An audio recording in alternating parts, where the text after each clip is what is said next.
Hello friends, welcome to Manu law classes. मेरा नाम गौतम दीक्षित है। आज के इस वीडियो में हम दिसंबर 3, 2021 का डेली हिंदू एनालिसिस करेंगे। तो आज के इंपॉर्टेंट न्यूज़ की तरफ चलते हैं। So in India 2 cases from Bengaluru and Karnataka has been detected of Omicron. Omicron, it is a variant of concern. It is the 5th variant of concern after alpha, beta, gamma, delta. Now Omicron, it has total 50 mutations, out of which 32 mutations are on spike protein. जो इसका पैंगो lineage है, it is B.1.1.529. that is the pango lineage. Now it was first reported to World Health Organization in November 2021 from South Africa. The two patients of Omicron coronavirus is 66-year-old South African national and the second is the 46-year-old anesthetist from the government hospital in Bengaluru. Now the second news जो बहुत ही important news है कि इसके पहले जो ICMR के director general हैं बलराम भार्गव, उन्होंने कहा था कि इंडिया में बूस्टर डोज की कोई ज़रूरत नहीं है। जो लोग वैक्सीनेटेड नहीं हुए हैं अभी तक उनको वैक्सीन देना है and the 12 crore people who have missed their second dose, they should be vaccinated at earliest. But now the INSACO, that is Indian SARS-CoV-2 Genomics Consortium, which is a consortium of 10 labs with expertise in genome sequencing, and it is not an advisory body. Now it has recommended that there is a need of booster dose. Earlier, जैसा कि हमने news किया था कि the United States and United Kingdom have allowed booster dose to all adults after they have completed their dose 6 months after that. The next COVID-19 related news is about ZyCoV-D. So ZyCoV-D is the world's first DNA based vaccine. Most of the vaccine जो होते हैं वो 2 shot होते हैं, but ZyCoV-D जो है it is 3 dose vaccine. Then the next difference is that most of the vaccines they are needle based, but here this vaccine is not needle based. Now the Union Health Secretary Rajesh Bhushan, he has asked 7 states Bihar, Jharkhand, Maharashtra, Punjab, Tamil Nadu, Uttar Pradesh and West Bengal to identify priority districts for the rollout of ZyCoV-D. जो ZyCoV-D है, it is being manufactured by an Indian company Zydus Cadila. कुछ important facts हम देख लेते हैं। India में अभी around 12 crore people ऐसे हैं who have taken their first dose but they still have to take the second dose. Then second, अगर हर घर दस्तक का अगर हम achievement देखेंगे, so it has led to an increase of 5.9% coverage in the first dose and 11.7% in the second dose. अब हम India का vaccine का स्टेटस देखते हैं तो it has crossed 125 crore on Thursday. Out of that 84.3% people have been vaccinated for first dose and 45.82 crore, that is 49%, they have received the second dose. Now let's discuss an editorial that is about limited gains. तो यहाँ पे जैसे कि हमने पहले भी पढ़ा था कि the World Health Organization it is coming up with an international accord which will be finalized by 2024. It will improve the information sharing among the countries for any disease or pandemic to better manage the pandemic. So now इसकी ज़रूरत क्यों है ये हमें यहाँ पे समझ में आएगा लिमिटेड गेन्स में कि क्यों वर्ल्ड हेल्थ ऑर्गेनाइजेशन एक ऐसे इंटरनेशनल अकॉर्ड के साथ आना चाहता है कि जहाँ पे शेयरिंग ऑफ इंफॉर्मेशन जो है वो रैपिड तरीके से हो so that other countries are alerted of any emerging disease. So what has happened over here is that in Omicron, this was first detected in South Africa and Botswana, and they confirmed the presence of this virus, and they posted it on the public platform so that other countries also come to know about the emerging virus in South Africa. But what happened with South Africa was that many European countries they have banned the flights from South Africa, which is like a punishment to South Africa for sharing the information. अगर हम इसको first कोविड-19 wave के साथ अगर compare करेंगे तो China ने करीब 3 मंथ का डिले किया था to report the genetic sequence of the virus in a public database. So that's why if you will just see it that the World Health Organization is now coming out with the international accord exactly to solve this problem. The next is a 4-pronged plan on Sri Lanka crisis. So we already know Sri Lanka's Finance Minister Basil Rajapaksa, he is on visit in India, especially in the background of deepening economic and food crisis in Sri Lanka. Now India and Sri Lanka they have agreed on 4-pronged approach to solve the food and energy security problem in Sri Lanka. Now what are these initiatives? तो पहला है line of credit for food, medicine and fuel, then currency swap agreement so that it will help Sri Lanka in managing its balance of payment crisis, then early modernization program of Trincomalee Mali oil farms that India has been pursuing for several years, and then Sri Lanka's commitment to facilitate Indian investment in various sectors. The next is about the Paika rebellion. तो ये ओडिशा का rebellion था, ये it happened in 1817, इसका 200th anniversary 2017 में था। तब इसको मिनिस्ट्री ने, द गवर्नमेंट ऑफ इंडिया ने इसको हाईलाइट किया था। Now it is going to be the part of class 8 NCERT text book. So what is 1817 Paika rebellion? So it is peasant revolt against the British government और against the rule of east India company. इसे local language में पाइका विद्रोह भी कहते हैं। Now who were this Paika? This Paika they were peasant warrior of the Gajapati rulers of Odisha. और जो Paika rebellion था या विद्रोह था, it started in March 1817 and continued till May 1825. The next is facial recognition at airport from 2022. So after the delay of 3 years, coming from March 2020, passengers will be able to use a face scan as their boarding pass at 4 airports in the country. These airports are Varanasi, Pune, Kolkata and Vijayawada in the first stage. Now from foreign affairs, we have news: stop NATO expansion, Russia tell US.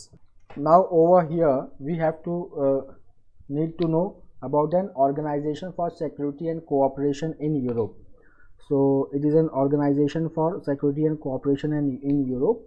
So it is an organization, it is the world's largest security oriented intergovernmental organization, and its mandates are arms control, promotion of human rights and freedom of press in Europe. And it was formed in the backdrop of Cold War. Now what is NATO? It is North Atlantic Treaty Organization. It was formed on 4th April 1949. Now there are 28 European countries who are member of there are 28 European countries, then 2 North American countries, USA and Canada, and 1 Asian country. Is Turkey a member of NATO? Please write me in the comment box. Now there is an issue going on between NATO and Russia. So Russia views NATO as a US-led military alliance, and NATO is proliferating in Europe. The headquarters of NATO is Brussels in Belgium. Now Ukraine is also a member of NATO, and Russia views NATO as a serious security threat to its sovereignty in the region. Now there has been a going talk that there is a military build-up along the Ukraine's border, and there can be a possible winter invasion in Ukraine by Russia. But Russia has denied that. Russia is saying that this military build-up is to check the expansion of NATO in Eastern Europe, which threatens the sovereignty of Russia in that region. So Russian Foreign Minister Sergei Lavrov has told the US Secretary of State Anthony Blinken. These both names are very important. ये news में बहुत ज़्यादा आता है. Russian Foreign Minister Sergei Lavrov and US Secretary of State Anthony Blinken. So the Russian Foreign Minister has told to Anthony Blinken that Moscow needs a long-term security guarantee that would halt NATO's eastward expansion. So that is a demand by Russia from NATO. Now what is the issue going on between Ukraine and Russia? So it is related to Minsk agreement. Now why this Minsk agreement was signed? So there is a region Donbass in Ukraine which saw a separatist movement fighting the government of Ukraine. So the Minsk agreement was signed between both the countries, that is Ukraine and Russia, where it was aimed to provide provincial autonomy to the people of the Donbass region. So but it has not been implemented till now by Ukraine. The next is the Women's Tennis Association has taken the unprecedented step of immediately suspending all its events in China. Why? Because it has said that the Chinese authorities have failed to take up the issue of Chinese tennis star Peng Shuai. Now Peng Shuai has made an allegation of sexual abuse by a former senior Communist Party leader. The next is the Larsen & Toubro and Renew have signed the Green Hydrogen Pact. So Larsen & Toubro Limited and Renew Power, a renewable energy company, they have entered into an agreement to tap the emerging green hydrogen business in India. this is very important news that Meta, earlier it was known as Facebook, it has launched Women's Safety Hub in Indian regional language.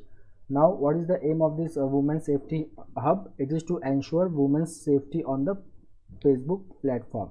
So it has been unveiled in Hindi and 11 other Indian languages to enable more women users in India to access information about tools and resources that can help them to stay safe online. Now, what is the threat to the women on the social media sites?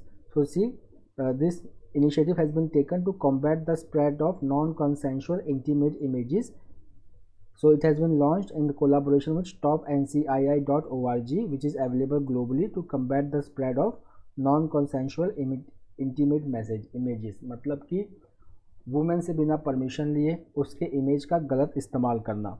So now it has been, if you will just see that stopncii.org in partnership with UK Revenge Porn Helpline, it has built on NCII Pilot, which is an emergency program allowing the potential victim, इस case में women, to proactively hash their intimate images so that they cannot be proliferated on the Facebook platform. So this is very important. The next is about the Davis Cup. So world number 1 Novak Djokovic, he has performed a double duty. So world number 1 Novak Djokovic, he has performed double duty. Now what is this double duty? So first of all, he is the number 1. So now he had to put his country into the semi-finals into the Davis Cup.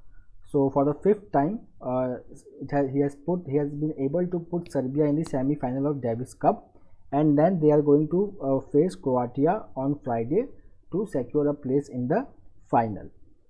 The next news is about birth and rights. So this is the article about Assisted Reproductive Technology Regulation Bill 2020. It was passed in Lok Sabha recently. Now it has excluded 2 categories to obtain the benefit of assisted reproductive technology. They are LGBTQIA+ and single men. It allows it does not allow the living couples also to take the benefit of this assisted reproductive technology bill. Secondly, only married women can take part in this assisted reproductive technology, and that also they should that married women should have at least one child, okay, at least of 3 years old. So excluding this LGBTQIA+ and single man, so this bill raises a concern that they have also the right to exercise reproductive rights, but this bill takes away that right. The next news is the editorial. It is a very nice editorial. Here the comparison has been given between Green Revolution and the White Revolution.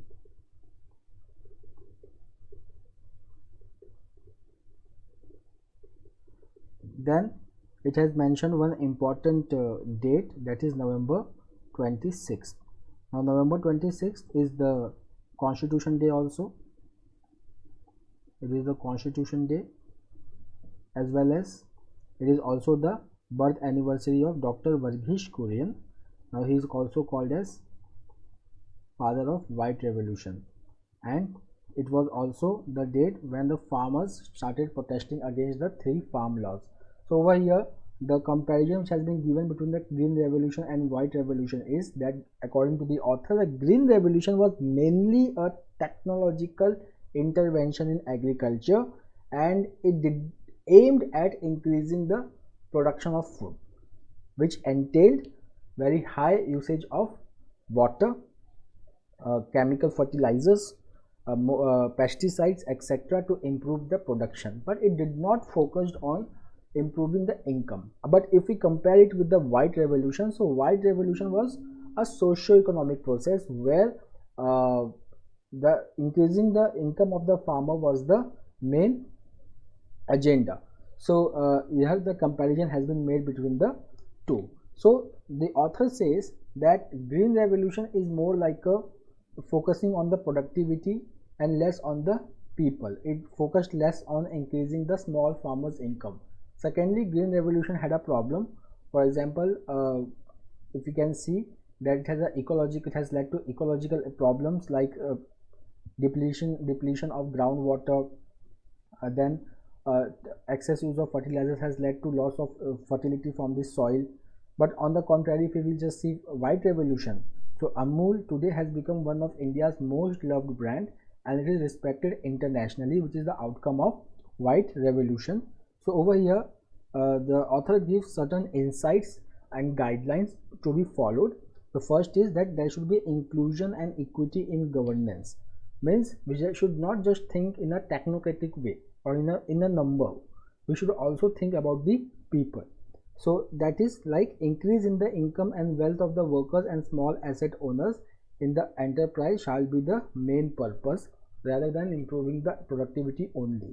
Second, development should have the social side. Any enterprise should have the social side also. The third is that all the solutions which our agriculture needs, it should be a local system. It should not be any system which we have adopted from any foreign countries, and it may in future be not be suitable to the Indian agricultural system. The second is that science must be practicable and usable by the people on the ground. Means हमें ऐसे technologies को develop करना है कि जो people को काफ़ी easy हो यूज़ करने में और वो उसके यूज़ के मतलब को भी समझ पाए. Then the next is about the process of evolution, whether it should be very rapid or whether it should be a steady process of evolution. So here author says that the process of transformation should always be steady. It should not be very drastic, otherwise it may have the problem. For example, जैसे green revolution की हम बात करेंगे तो it was a very drastic revolution.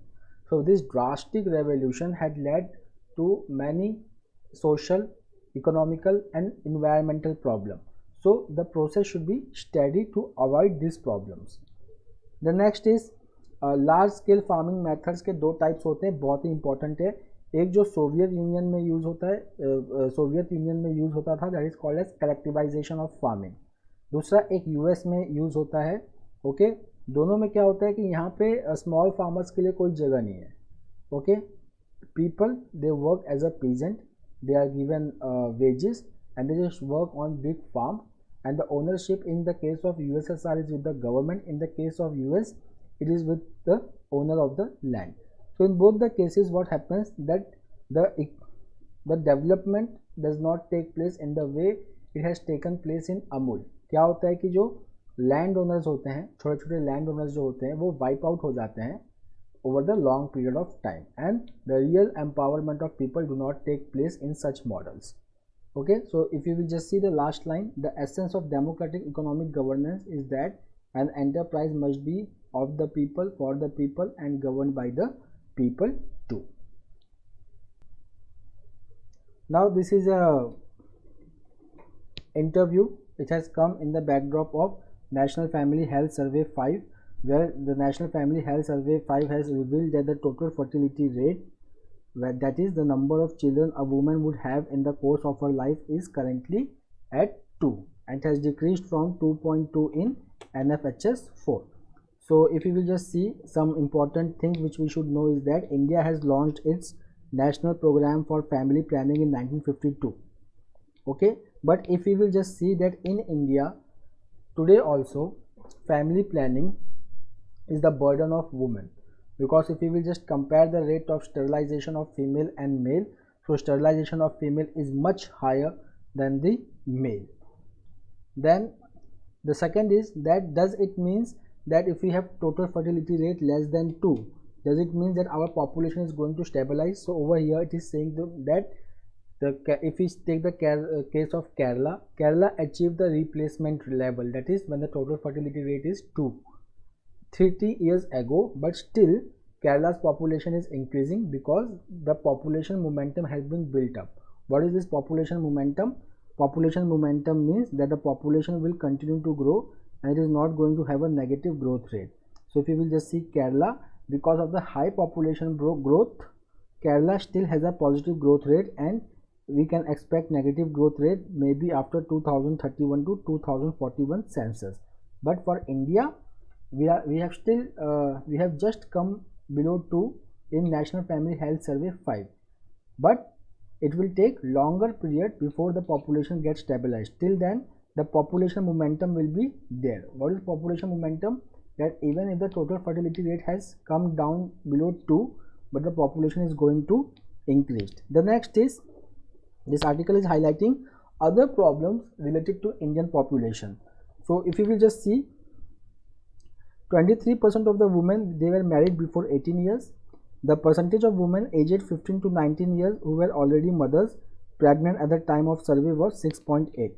Now if you will just see, adolescent fertility rate for women aged 15 to 19 years, it was 43. So the next thing is that Uttar Pradesh and Assam, they have come up with a 2-child norm and they have adopted drastic measures, जिसको यहाँ पे article में coercive measure भी कहा है, something like what China had did with its one child policy, and one child policy was scrapped few years ago. Now China is continuing with 3-child policy. So here the authors are saying that we do not need coercion, because if we take the case of Kerala and Tamil Nadu, these states have achieved the total fertility rate of 2 without adopting coercion method.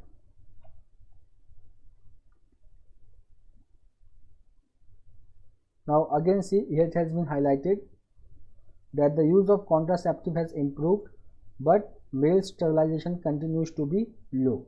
So what are the implications of the continued thrust on women with regard to family planning? So as I have discussed, so over here much of our population momentum is going to come from the young. We should recognize that the overuse of female sterilization has been adversely impacting the women's health. The next is that then how to overcome it. So educating the women is one of the factor where we need to focus in the future, because educated women can demand from their husband to get sterilized.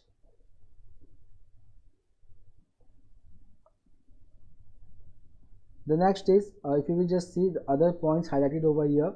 So the family planning budget is only 6% of the health budget, and we spend 2.5% on temporary methods of contraception. So the money spent on incentives is 60% of the budget. This money can be used to bring about the behavioral change which gives fillip to family planning, and need to contraception. The next is wages of rural workers. So we will just see the wages of rural workers who are engaged in construction, agriculture and non-agriculture have risen considerably in normal terms, but this increase is not uniform throughout the state. The highest wages have gone up in J&K, Tamil Nadu, then Kerala, but if we will just see other states, I have the rise in wage is not commensurate to Kerala, Tamil Nadu and J&K. So that's all for today. We will meet tomorrow again with the Daily Hindu analysis. Till then, have a nice day. Take care. Thank you.